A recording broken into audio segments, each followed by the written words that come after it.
I have just completed another American historical theater debate, this time with Alexander Hamilton, at the Research Library situated on General George Washington's Mount Vernon estate.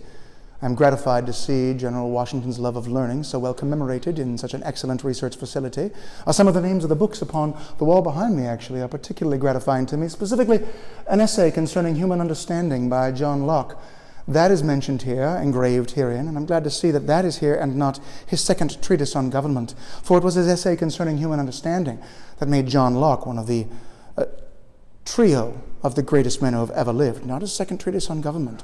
His essay concerning human understanding is what made John Locke, for me, the Newton of the mind, not his second treatise. I barely did anything with the second treatise, and it certainly didn't affect the Declaration of Independence nearly as much as his essay concerning human understanding.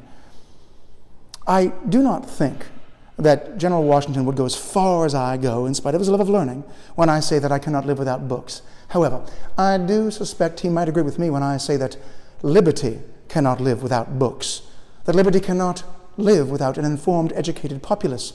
I put it another way.